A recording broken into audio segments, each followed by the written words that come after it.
A millionaire's laughter echoed through his mansion as he threw an ancient document at his maid's feet. "Translate this, and my salary is yours," Richard Blackstone sneered, certain she would fail. The medieval Latin parchment contained legal terminology that would challenge university professors.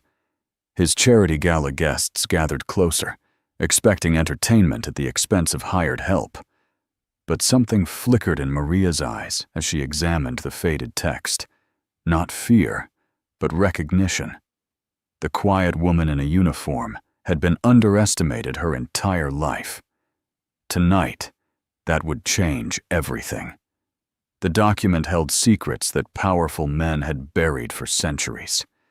When knowledge meets arrogance, only one can survive. In a world that judges by appearances, some souls carry fire that no uniform can hide. Tonight, that fire ignites justice.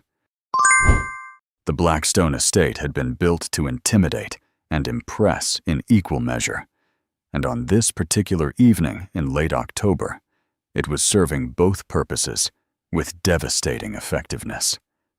Crystal chandeliers cast dancing shadows across oil painting of long-dead aristocrats whose stern faces seemed to judge the living from their gilded frames, while the rich scent of aged leather from thousands of first-edition books mingled with the delicate fragrance of white orchids arranged in Ming Dynasty vases. The mansion's study, where the evening's most distinguished guests had gravitated after dinner, represented everything that old money could buy: hand-carved mahogany panels that had been shipped from England in the 1920s, Persian rugs that had once graced the floors of Parisian salons, and furniture that carried the patina of generations of wealth and privilege. Tonight's charity gala had drawn the usual collection of society figures who moved through Boston's most exclusive circles like planets in a well-ordered solar system.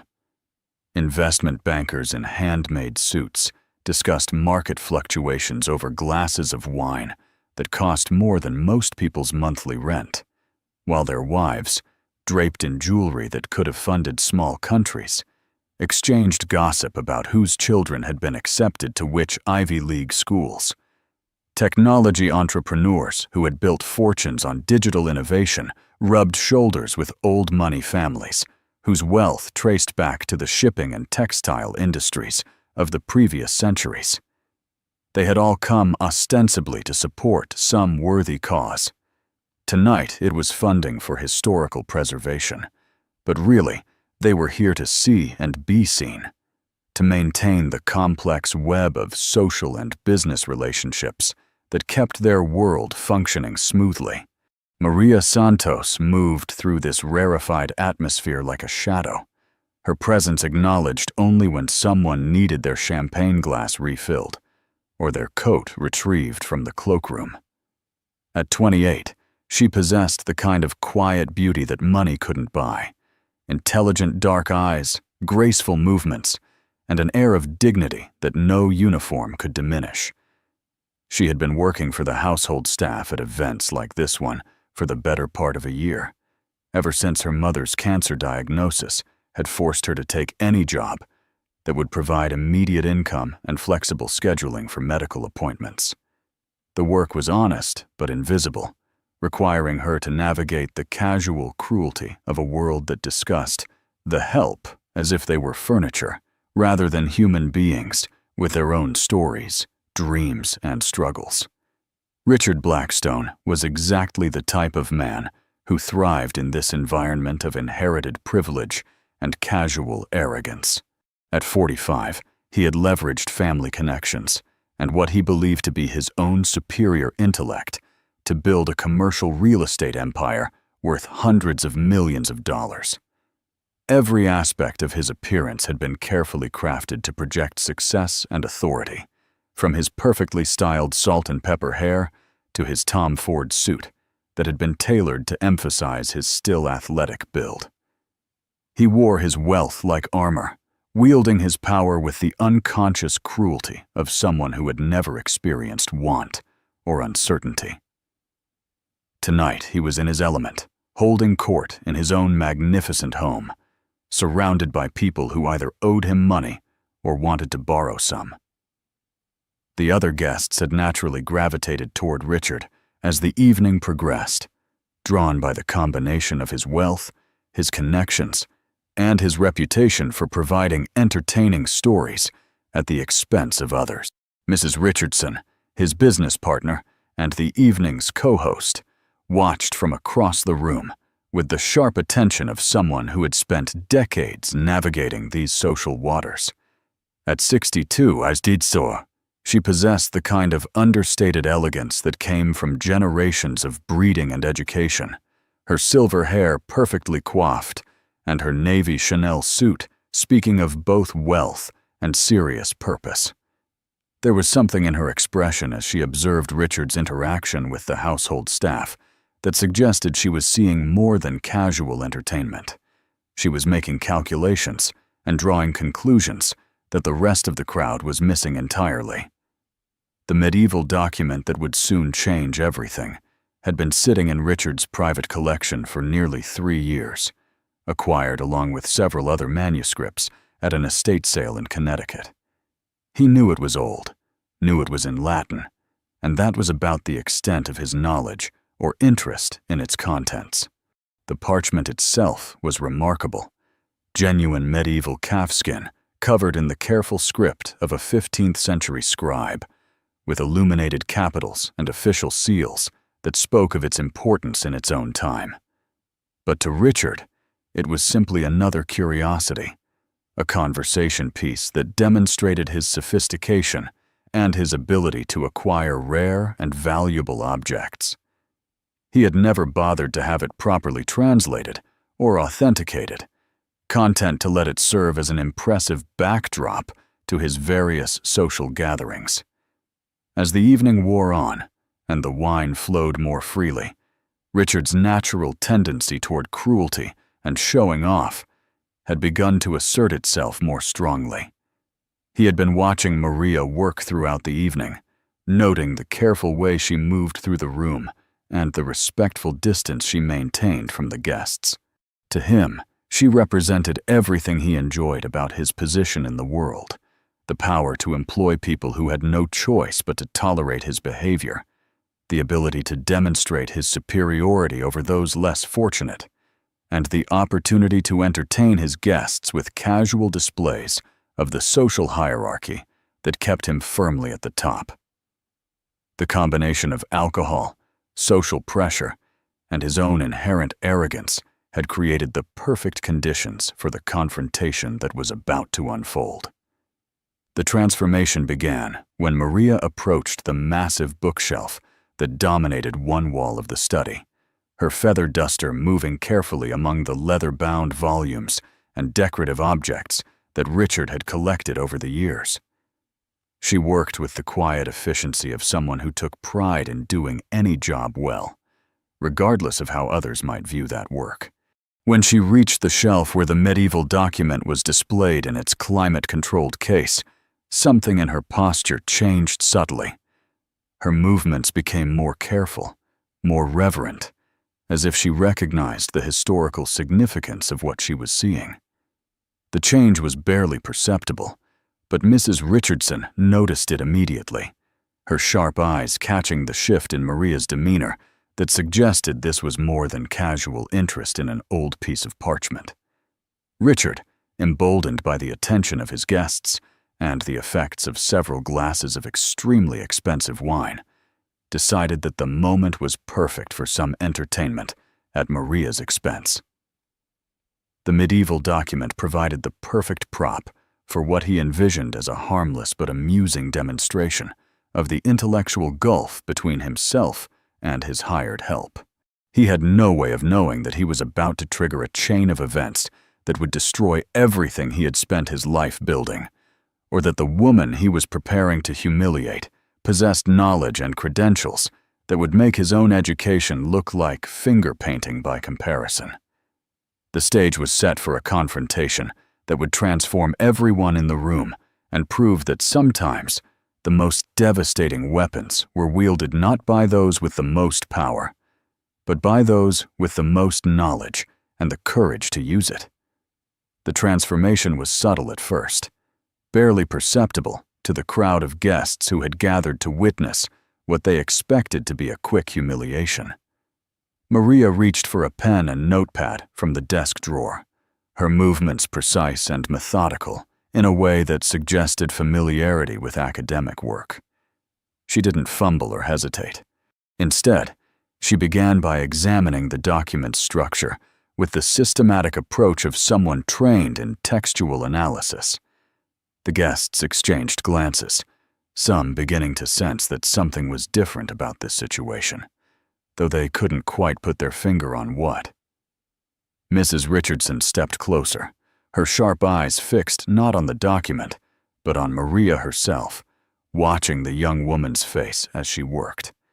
There was something in Maria's posture, in the way she held the pen, in the confidence with which she approached the text, that suggested this wasn't the first time she had tackled a challenging translation. When Maria began to read aloud from the document, her pronunciation of the Latin was flawless. Not the stumbling attempt of someone who had picked up a few phrases, but the fluid, natural delivery of someone who had spent years studying the language. Testamentum Domini Edwardi, Comitis de Blackstone, Anno Domini millesimo quadringentesimo septuagesimo quinto, she read, her voice carrying clearly across the now quiet room. The Latin rolled off her tongue with an ease that made several guests stop their quiet conversations entirely. Richard's laughter died in his throat as he realized that Maria wasn't struggling at all. In fact, she was demonstrating a mastery of the ancient language that he certainly didn't possess, and that few people in the room would have expected from someone in her position. The first crack in his confidence appeared as a small furrow between his eyebrows, a subtle shift in his expression that suggested he was beginning to realize this might not go according to plan. Mrs. Richardson's attention was now completely focused on Maria, and there was something in her expression that suggested recognition, not of the document, but of something about Maria herself. The older woman had been in academic circles long enough to recognize genuine scholarship when she saw it, and what she was witnessing didn't fit with her understanding of who Maria was supposed to be.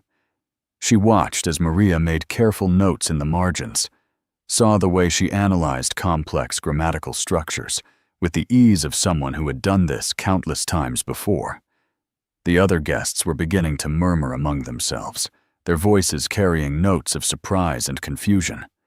This wasn't how the evening was supposed to unfold.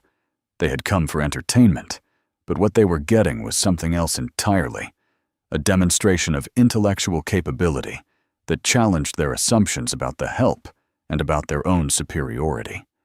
Maria continued her work with growing confidence, translating the opening sections of the document with remarkable accuracy. She explained complex legal terminology as she went, demonstrating not just knowledge of Latin, but understanding of medieval law and ecclesiastical hierarchy. This appears to be the last will and testament of Edward, Earl of Blackstone, dated 1475, she said, looking up from her notes. It's quite comprehensive, dealing with the disposition of lands, titles, and ecclesiastical properties. Her voice carried the authority of someone who knew exactly what she was talking about, and the crowd's reaction shifted from amused anticipation to something closer to respectful attention. Richard's face had grown pale, and he was no longer laughing. Instead, he was staring at Maria with an expression that mixed surprise with something that might have been alarm. The document itself was proving to be far more interesting than anyone had anticipated. As Maria worked through the text, she began to uncover references to land grants and property transfers that involved ecclesiastical institutions, specifically, what appeared to be significant holdings that had belonged to a monastery. The will was detailed and specific, with careful attention to legal precedents and proper transfer of ownership. Maria's training allowed her to recognize the significance of what she was reading, and as she continued, her expression grew more thoughtful. She was beginning to understand that this wasn't just any medieval document. It was something that could have significant implications for anyone who claimed inheritance from the Earl of Blackstone. The crowd, meanwhile, was watching her with growing fascination, drawn in despite themselves by her obvious expertise and the mysterious nature of what she was uncovering. Mrs. Richardson moved closer still, now standing directly behind Maria, where she could see the document over her shoulder. The older woman's expression had shifted from curiosity to something that looked almost like concern. She had spent enough time in legal and academic circles to recognize the potential importance of what Maria was translating, and she was beginning to piece together implications that the rest of the crowd hadn't yet grasped. When Maria paused in her translation to make additional notes, Mrs. Richardson caught her eye and gave her an almost imperceptible nod of encouragement. There was something passing between the two women that the rest of the room couldn't see. Some form of communication that suggested a shared understanding of what was really at stake here. Richard, meanwhile, was growing increasingly agitated. What had started as a simple opportunity to humiliate the help in front of his guests was turning into something he couldn't control. Maria's obvious competence was making him look foolish, and worse, she was uncovering information about a document he owned, but had never bothered to have properly translated. He could see his guests looking at him with questions in their eyes, wondering why he had never mentioned that he possessed such an important historical document, wondering how a maid had come to possess the skills to translate it, when he apparently couldn't. The balance of power in the room was shifting in ways he didn't understand and couldn't stop, and for the first time in the evening, Richard Blackstone was beginning to feel like he wasn't in complete control of the situation.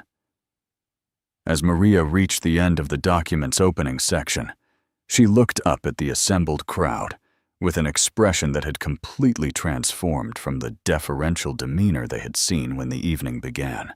There was confidence in her posture now, authority in her voice, and something in her eyes that suggested she knew far more than she had been letting on. "This document is quite remarkable," she said, her voice carrying clearly across the now silent room. "It's not just a simple will. It's a detailed record of property transfers involving the Earl of Blackstone and the Monastery of St. Benedict. And there's something very interesting here about the circumstances of those transfers." She paused, looking directly at Richard with an expression that made him shift uncomfortably in his chair. "Mr. Blackstone, I don't think you realize what you actually have here. This document contains information about your family history that might surprise you." The room fell silent as the implications of Maria's words began to sink in. Richard's face cycled through several expressions: confusion, irritation, and finally a flash of what might have been panic. He stood up abruptly from his chair, his movement causing several guests to step back. "All right, that's enough," he said, his voice carrying a forced joviality that didn't quite mask his growing anxiety. "This little game has gone on long enough. 5 more minutes, then we're done here." But even as he spoke, he was calculating, trying to figure out how to regain control of a situation that was slipping away from him faster than he could manage. The document that had seemed like a perfect prop for humiliating the help was turning into something far more dangerous, and he could see his guests looking between him and Maria with expressions that suggested they were beginning to realize there was more to this story than anyone had initially understood. Maria looked up at him with steady eyes that held no trace of the submissiveness he expected from someone in her position. "Mr. Blackstone," she said, her voice calm but carrying an undertone of steel. "I understand you might be feeling uncomfortable, but I've committed to translating this document accurately, and I intend to finish the job." She gestured to the parchment spread before her, her pen still in hand. "Besides, don't you want to know what you actually own?" This isn't just some curiosity you picked up at an estate sale. This is a legal document with potentially significant implications. The crowd was hanging on every word now, the evening's entertainment having taken a turn no one had anticipated. Several guests had moved closer, their earlier amusement replaced by genuine curiosity about what Maria might uncover next. Richard's attempt to reassert control was becoming increasingly desperate. He moved around the desk, positioning himself closer to Maria in what was clearly intended as an intimidating gesture. "Look, I don't know what kind of game you think you're playing," he said, his voice lower now, but audible to the gathered crowd. "But you're here to clean and serve, not to lecture me about documents I own." His words carried the implicit threat that came with his position. He was her employer.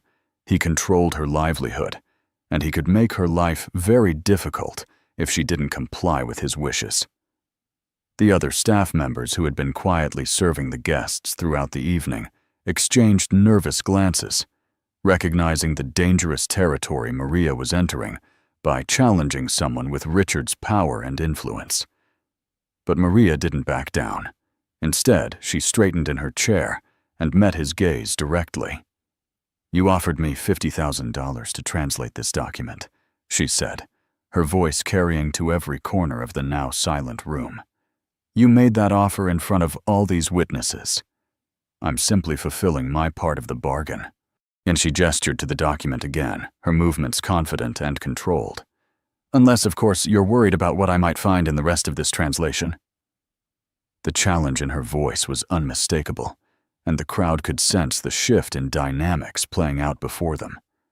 This was no longer about a simple translation task.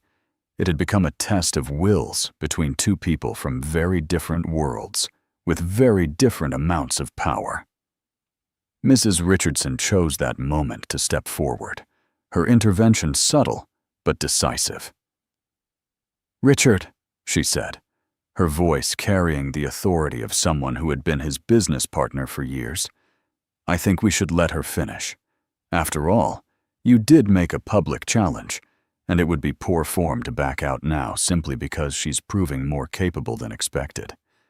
Her words were carefully chosen, reminding him of his reputation and the presence of potential business partners in the crowd.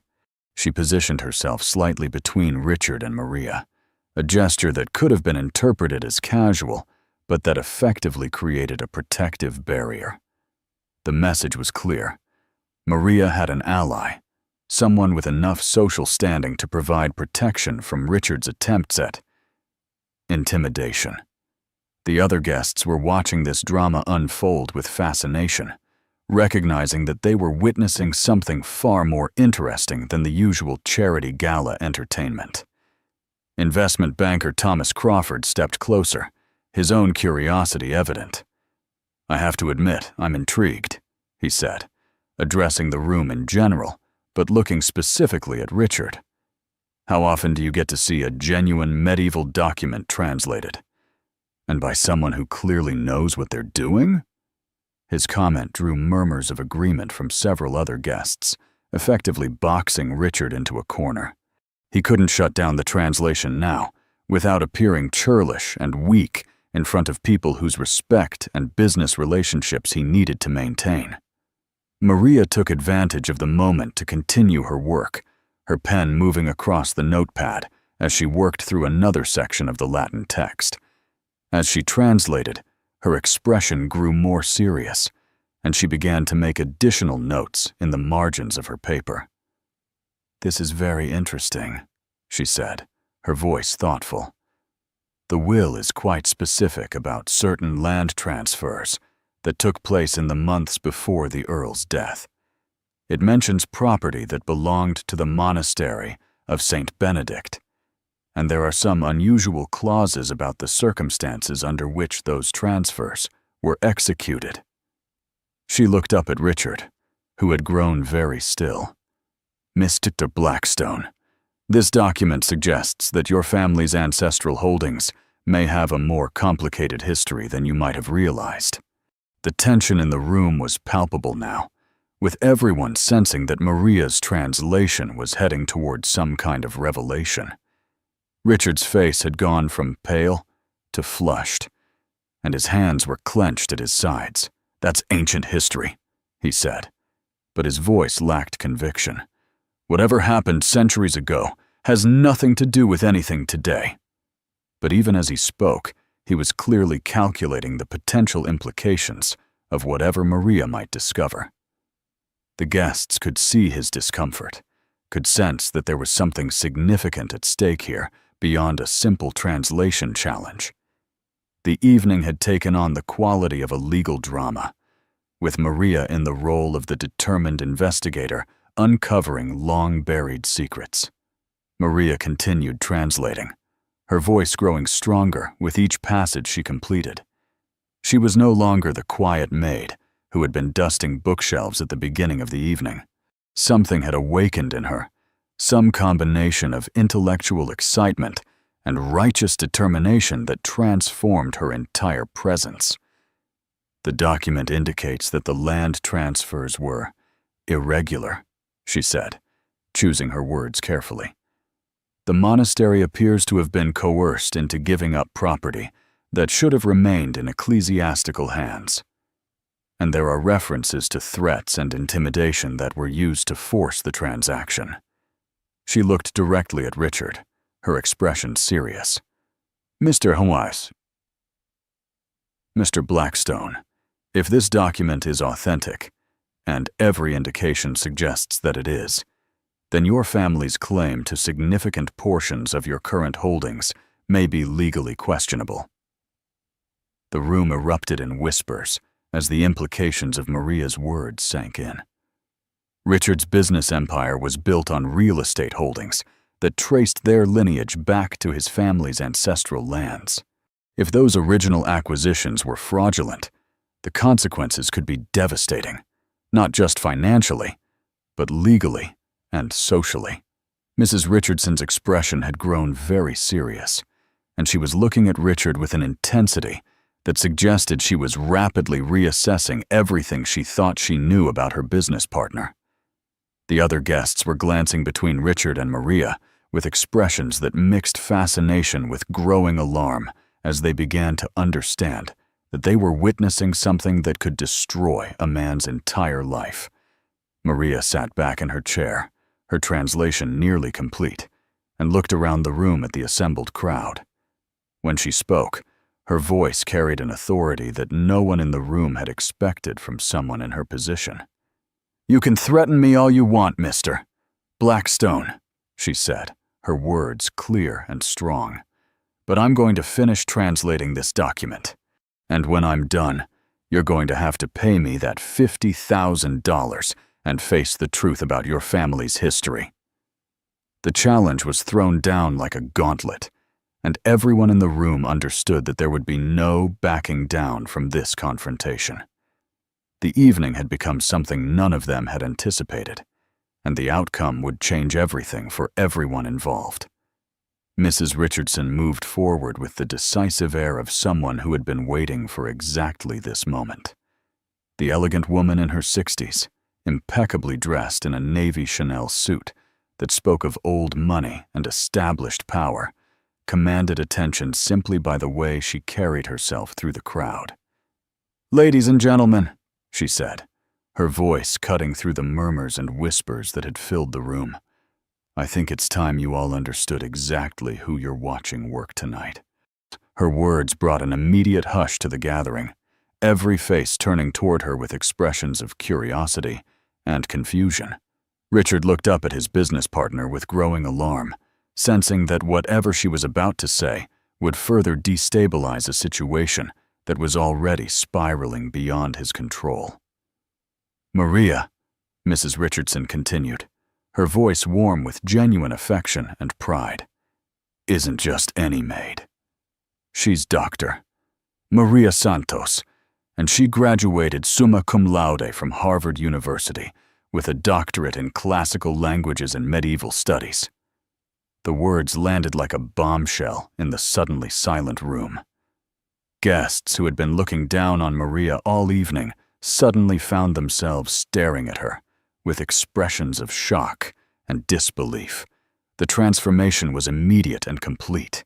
The assumptions they had made about her intelligence, her education, her worth as a human being, all crumbled in an instant. Dr. Maria Santos continued working calmly at her translation, seemingly unaffected by the revelation, though a small smile played at the corners of her mouth. "I funded Maria's education through my foundation," Mrs. Richardson explained, her voice carrying across the room with the authority of someone accustomed to commanding attention at board meetings and charity events. She was one of the most brilliant students Harvard had seen in decades. Her dissertation on medieval legal documents and their impact on modern property law was groundbreaking. The only reason she's working as domestic help is because she's paying off her mother's medical bills and supporting her family while looking for an academic position. The revelation hit the crowd like a physical blow. These people, who prided themselves on their intelligence and sophistication, had spent the evening treating a Harvard PhD like she was beneath their notice simply because she was wearing a maid's uniform. Richard's face had gone through several color changes during Mrs. Richardson's speech, settling finally on a sickly gray that made him look suddenly older and more fragile. The document he had thrown down as a simple tool for humiliation had become the instrument of his potential destruction, and it was being wielded by someone far more qualified to understand its implications than he could ever hope to be. You never told me," he stammered, looking between Mrs. Richardson and Maria with an expression that mixed betrayal with growing panic. "Why didn't you tell me who she was?" But even as he asked the question, he was beginning to understand the answer. Mrs. Richardson had been conducting her own quiet investigation into his background. The crowd's reaction was swift and dramatic. Conversations erupted throughout the room, as guests who had been treating Maria with casual indifference suddenly found themselves reassessing every interaction they'd had with her throughout the evening. Investment banker Thomas Crawford was the first to step forward, his face flushed with embarrassment. "Dr. Santos, I owe you an apology," he said, his voice carrying clearly across the room. "We all do. The way we've behaved tonight, it's inexcusable." His words opened the floodgates, and other guests began to murmur their own apologies and expressions of mortification. The social dynamics of the room had shifted completely. The woman they had been looking down on was now revealed to be one of the most educated people present. Maria looked up from her translation work, acknowledging the apologies with gracious nods, but not allowing herself to be distracted from the task at hand. "Thank you for your kind words," she said, her voice carrying the measured tone of someone accustomed to academic discourse. "But right now, I think, it's more important that we focus on what this document reveals." She gestured to the parchment before her, which had taken on an even more ominous significance now that everyone understood the expertise of the person translating it. "The legal implications of what's written here are quite serious, Beatsort. And Mr. Blackstone deserves to understand the full scope of what his family's historical documents contain." With her credentials now established, Maria's continued translation carried an authority that no one in the room could question. She worked through the document's middle sections with the confidence of someone who had spent years studying exactly this type of historical legal text. "The will becomes quite specific about the circumstances surrounding the land transfers," she explained, her voice taking on the tone of a lecturer addressing advanced students. "Earl Edward of Blackstone appears to have used a combination of financial pressure and physical intimidation to force the monastery to surrender lands that had been granted to them by previous monarchs.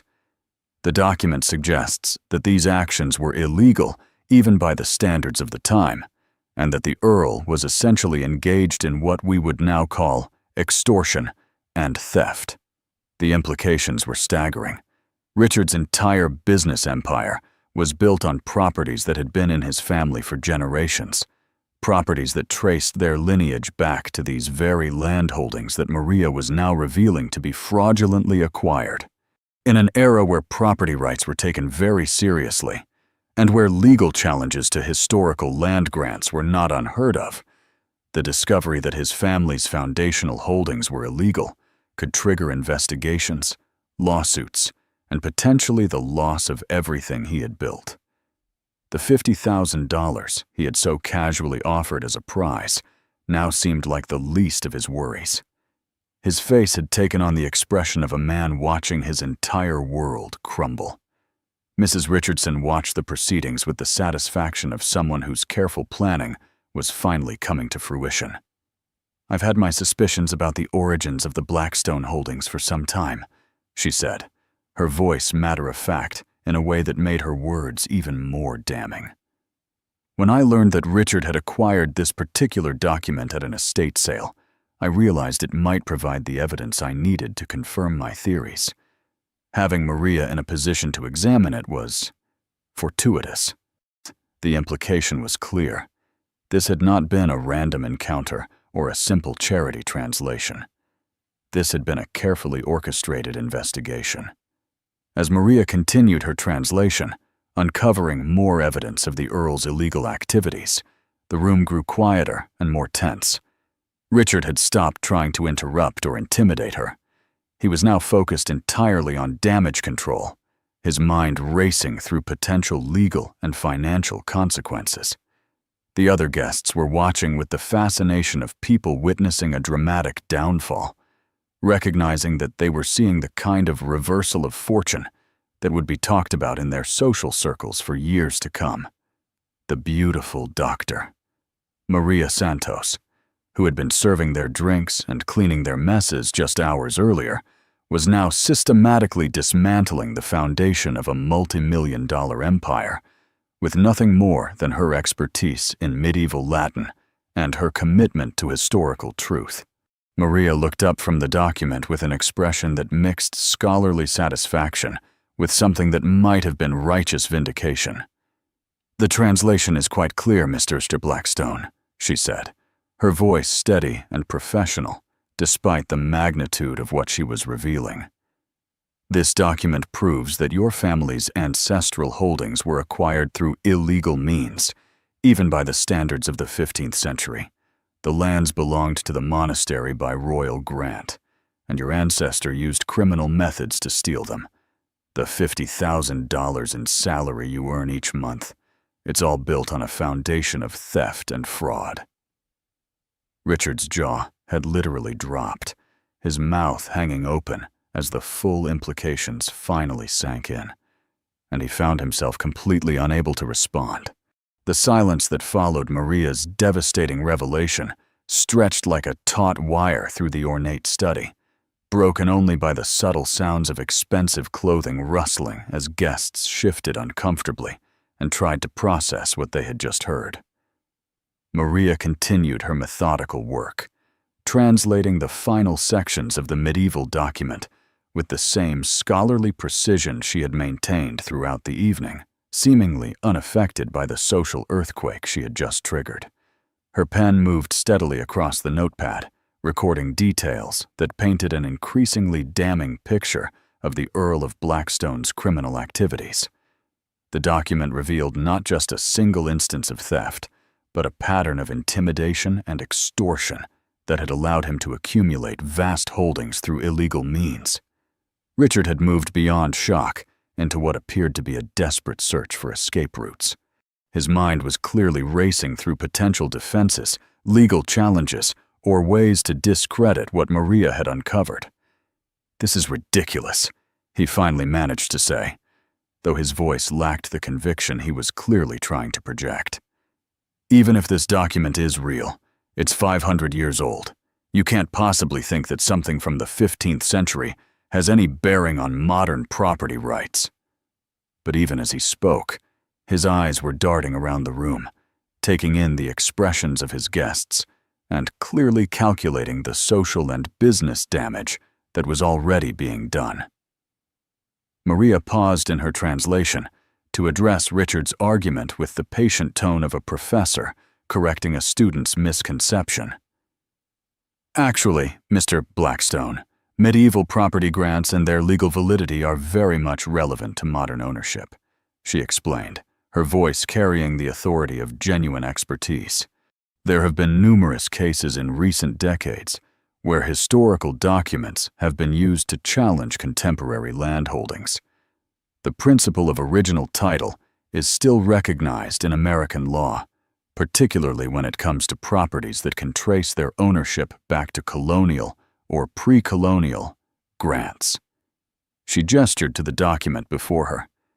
"What makes this particularly significant is that it provides contemporary evidence of criminal activity." Mrs. Richardson stepped forward again, her intervention timed with the precision of someone who had been planning this moment for months. "Richard," she said, her voice carrying the weight of their long business relationship, "I think it's time I was completely honest with you about why Maria is here tonight." The admission sent a ripple of new tension through the room as everyone realized that the evening's events had been even more deliberately orchestrated than they had initially understood. "I've been investigating the legal foundation of your property holdings for some time. There were always inconsistencies in the historical records, gaps that didn't make sense if the acquisitions had been legitimate." The revelation that Mrs. Richardson had been conducting her own investigation into Richard's business dealings sent shockwaves through the assembled crowd. Several guests who had their own financial arrangements with Richard began to look distinctly uncomfortable, clearly wondering what other secrets might be uncovered and how they might be affected. Mrs. Richardson continued her explanation with the methodical thoroughness of someone presenting evidence in a boardroom.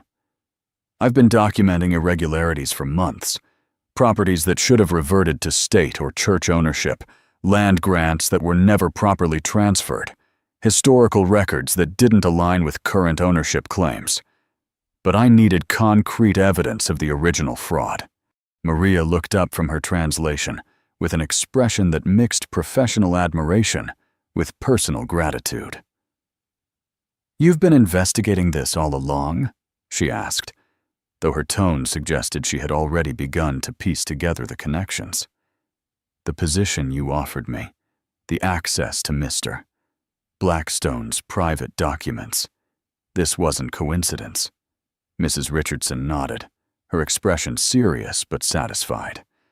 "You were the only person I knew with the expertise to properly analyze medieval legal documents and the integrity to translate them honestly, regardless of the personal consequences. I knew that if there was evidence to be found, you would find it and report it accurately." The other guests were beginning to grasp the full scope of what they were witnessing. This wasn't just the humiliation of an arrogant man or the discovery of some interesting historical trivia. This was the systematic destruction of a business empire, conducted with scholarly precision and legal thoroughness. Investment banker Thomas Crawford was the first to voice what many others were thinking.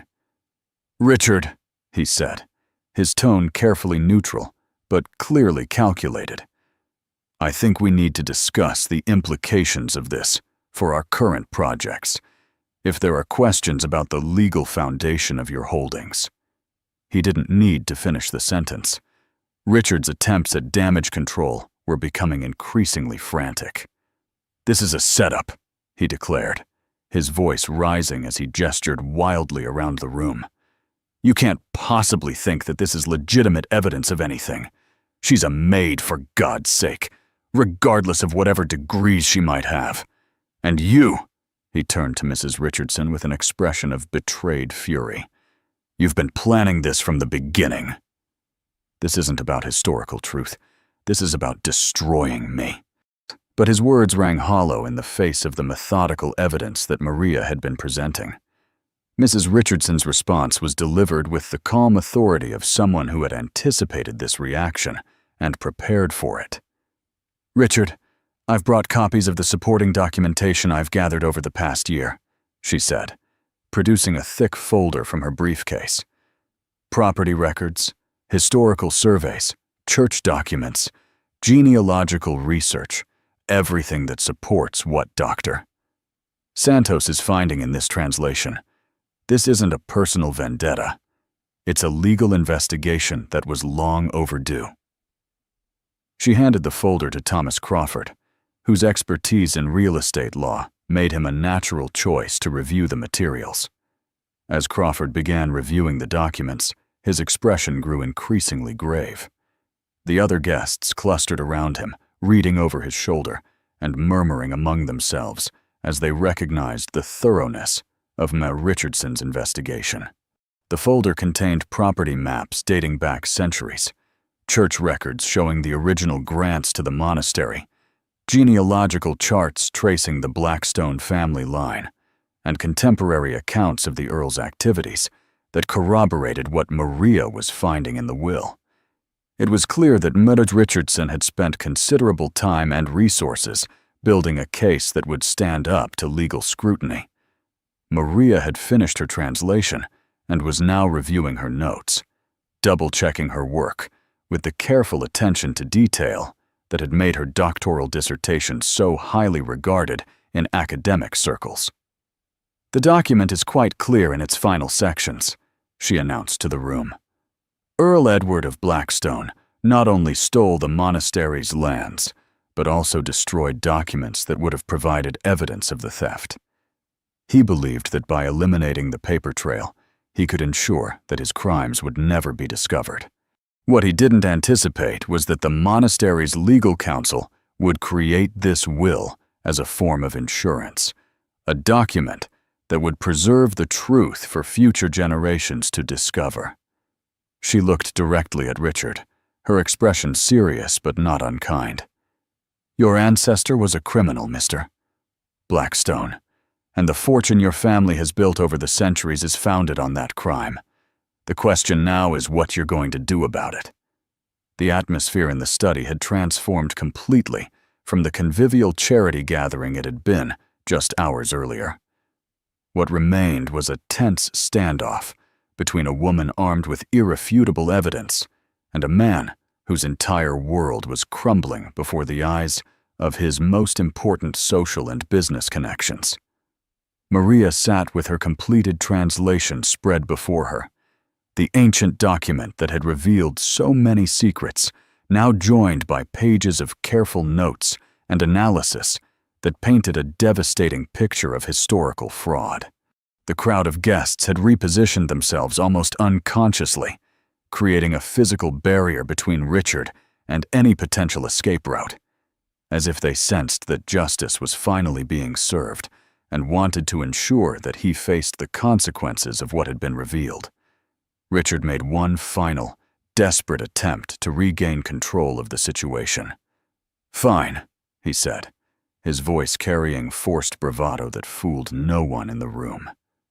"Let's say for the sake of argument that this document is real and that your translation is accurate. That still doesn't change the fact that we're talking about events that happened 5 centuries ago.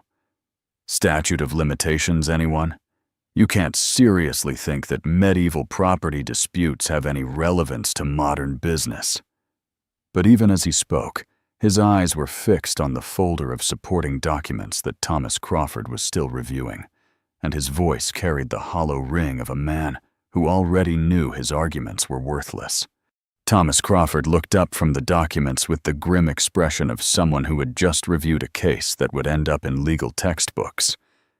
"Richard," he said, his voice carrying the authority of someone who had handled major real estate litigation for decades, "there is no statute of limitations on fraud when it comes to original property title. If these lands were obtained illegally, then every subsequent transfer, every deed, every mortgage, every development deal built on these properties is potentially void." He gestured to the stack of papers before him. "Mrs. Tiedata. Richardson has documented a chain of title that goes back to the original royal grants to the monastery. If Dr. Santos's translation is accurate, and I have no reason to doubt her expertise, then your family never had legal title to transfer. The implications hit the room like a physical blow. Richard's real estate empire wasn't built on a few questionable properties. It was founded on holdings that had been in his family for generations, properties that formed the core of his wealth and the collateral for most of his business ventures. If the fundamental title to these lands was void, then every mortgage, every development loan, every business deal that relied on these properties as security was potentially in jeopardy. The assembled guests, many of whom had their own financial entanglements with Richard's various enterprises, began to exchange worried glances as they calculated their potential exposure to the legal and financial catastrophe that was unfolding. Maria stood up from her chair, the translated document in her hands, and addressed Richard directly with the calm authority of someone who held all the cards in a game that had just reached its conclusion. "Mr. Blackstone," she said, her voice clear and strong, "at the beginning of this evening, you offered me $50,000 if I could translate this document. I have done exactly what you asked. The translation is complete, it's accurate, and it reveals information that will have significant legal and financial consequences for you and your family." She paused, looking around the room at the assembled crowd of witnesses. "Now I'm asking you to honor your commitment. Will you pay me the $50,000 you promised, or do you want everyone here to know that you're not only the heir to a criminal legacy, but also someone who doesn't keep his word?" The challenge hung in the air, like a gauntlet thrown down in a medieval court. Every person in the room understood that this was more than just a question about money. It was a test of Richard's character and integrity in a moment when both were being called into serious question. The $50,000 that had seemed like pocket change when he offered it as a joke now represented something much larger, an acknowledgement of what Maria had accomplished and a public demonstration of whether he was capable of honoring his commitments, even when doing so was personally costly. Mrs. Richardson stepped forward again, her intervention calm but decisive. "Richard," she said, her voice carrying the weight of their long business relationship and her own considerable social standing, "I would strongly advise you to reconsider any hostile approach. The legal evidence against you is overwhelming and threatening, Doctor. Santos in front of all these witnesses would only make your position worse." She gestured to the crowd of guests, many of whom were already pulling out their phones to document what they were witnessing. "You're already facing potential criminal investigations and civil lawsuits. Adding witness intimidation seems remarkably short-sighted." Investment banker Margaret Wells finally spoke up. "Richard, your response to this situation is being very carefully watched by everyone in this room," she said, her tone professional, but unmistakably cold. "How you handle this will determine whether you have any credibility left in the business community." Threatening Doctor. Santos, who has conducted herself with nothing but professionalism throughout this evening, reflects very poorly on your character. Her words carried particular weight because of her reputation for fairness and her lack of any obvious personal agenda in the situation. Faced with the unified disapproval of his peers and the mounting evidence against him, Richard finally capitulated. With shaking hands, he pulled out his checkbook and began writing a check for $50,000. His movements jerky and uncontrolled as the magnitude of his defeat sank in. The sound of his pen scratching across the paper was the only noise in the otherwise silent room, and every person present understood that they were witnessing the end of an era. When he finished writing, he tore the check from the book with unnecessary force and threw it onto the desk in front of Maria, his jaw working soundlessly as he struggled to find words that could somehow salvage his dignity from the wreckage of the evening. Maria picked up the check with steady hands, examining it briefly to ensure it was properly filled out before folding it carefully and placing it in her pocket. "Thank you, Mr. Blackstone," she said, her voice gracious despite everything that had transpired. "I want you to know that I take no pleasure in what's been revealed tonight. Historical truth isn't always comfortable, but it's always important." She gathered her translation notes and the original document, handling the ancient parchment with the careful respect it deserved. "I hope that when you've had time to process all of this, you'll understand that confronting the truth about the past is the only way to build a better future." As Maria prepared to leave, the other guests began to approach her with a mixture of apologies, admiration, and requests for her contact information. The transformation in how they viewed and treated her was complete and dramatic. The woman they had dismissed as hired help was now being treated with the respect due to a distinguished scholar and the person who had single-handedly uncovered one of the most significant historical fraud cases in recent memory. Richard stood alone by his desk, his face a mask of rage and humiliation, watching as his entire social and business world shifted away from him and toward the woman who had destroyed everything he thought he knew about his family and himself. The evening that had begun with his laughter had ended with his jaw dropping in shocked silence, and everyone in the room understood that Dr. Maria Santos had achieved something remarkable. She had proven that knowledge, integrity, and courage could triumph over arrogance, privilege, and power, even when the odds seemed impossible to overcome. 6 months later, Dr. Maria Santos stood in the corner office of Morrison, Crawford and Associates, one of the most prestigious law firms in the city, looking out through floor-to-ceiling windows at the bustling street below. The framed check for $50,000 hung on the wall behind her desk, not as a trophy of personal victory, but as a reminder of the moment when truth had triumphed over arrogance and when knowledge had proven more powerful than wealth. The office itself was a testament to how dramatically her life had changed since that evening at the Blackstone mansion. Leather-bound legal texts lined the walls.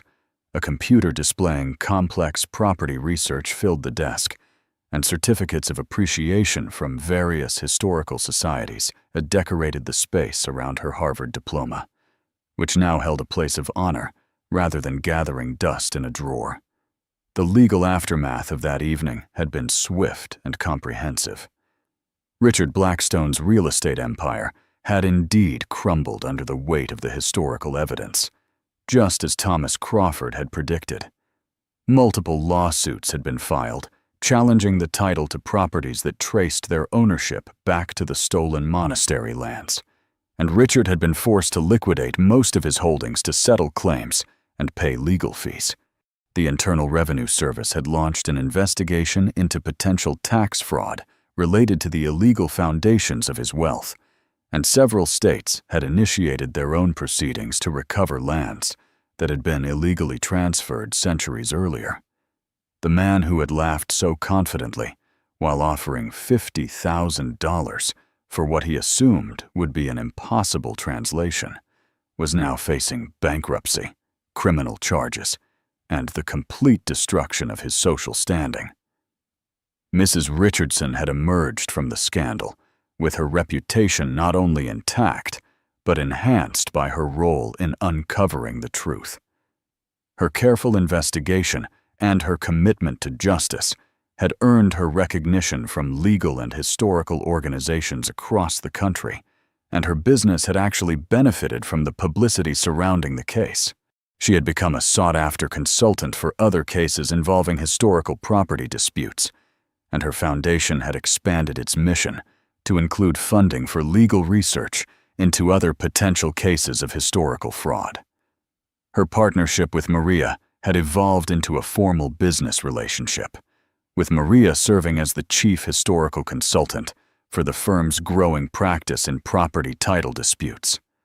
The impact on Maria's career had been transformational in ways that went far beyond her new office and regular salary. The Blackstone case had established her as one of the foremost experts in medieval legal documents and their modern implications, leading to consulting opportunities with law firms, museums, and historical societies across the country. Universities that had previously ignored her job applications were now competing to offer her research positions and adjunct professorships.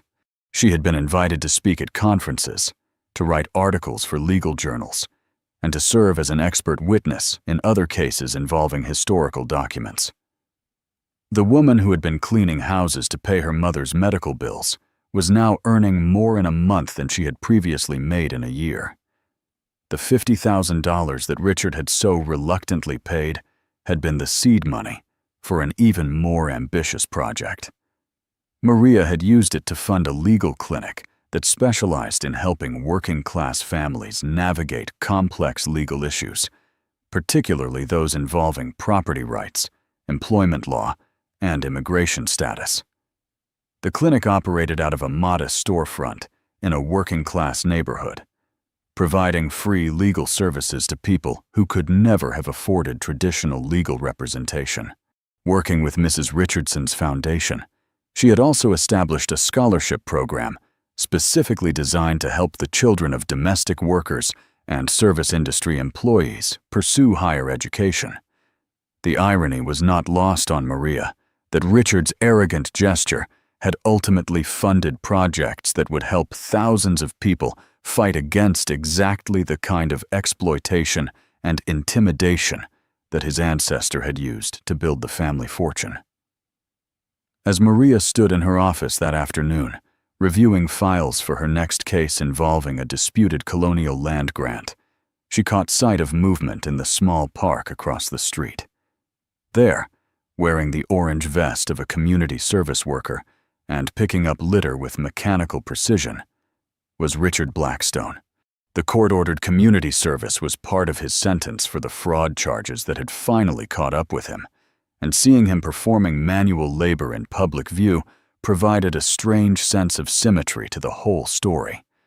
The man who had once commanded respect through wealth and intimidation was now reduced to picking up other people's trash, a fitting consequence for someone who had built his life on the stolen labor and stolen lands of others. Maria felt no satisfaction in Richard's downfall, only a quiet sense that justice had finally been served. She had never wanted to destroy him personally. She had simply wanted the truth to be known and acknowledged. The fact that the truth had been so devastating to his position was a reflection of how thoroughly his life had been built on lies and stolen foundations. As she watched him work in the park below, she reflected on how different their fates had been. Her knowledge and integrity had lifted her up, while his arrogance and dishonesty had brought him low. The medieval document that had started as a tool for his entertainment had become the instrument of his destruction, proving that sometimes the past had a way of demanding accountability for crimes that seemed long forgotten. Turning back to her desk, Maria smiled as she picked up the phone to call her mother, whose medical bills were now fully paid and whose treatments were no longer a source of financial stress. Tonight, she would go home to a comfortable apartment instead of a cramped room shared with family members. Tomorrow, she would continue her work helping others fight for justice and recognition, and somewhere in a frame on her wall, a check for $50,000 would remind her of the moment when she had proven that doctor. Maria Santos was a force to be reckoned with, and that no amount of arrogance or intimidation could suppress the power of truth. The woman who had been dismissed as just a maid had rewritten the rules of the game entirely, and in doing so, she had created a better world for everyone who came after her. The story that had begun with Richard's jaw-dropping and shocked disbelief had ended with Maria's quiet smile of satisfaction, proving that sometimes the most powerful victories were won, not with wealth or connections, but with knowledge, courage, and an unwavering commitment to justice. The maid had indeed translated the document, claimed the $50,000, and in the process had transformed not just her own life, but the lives of countless others who would benefit from her example. It was in every sense, a translation that had changed the world. What would you have done if you were in Maria's position that night? Have you ever had your abilities underestimated because of your job? Or appearance? Share your thoughts in the comments below.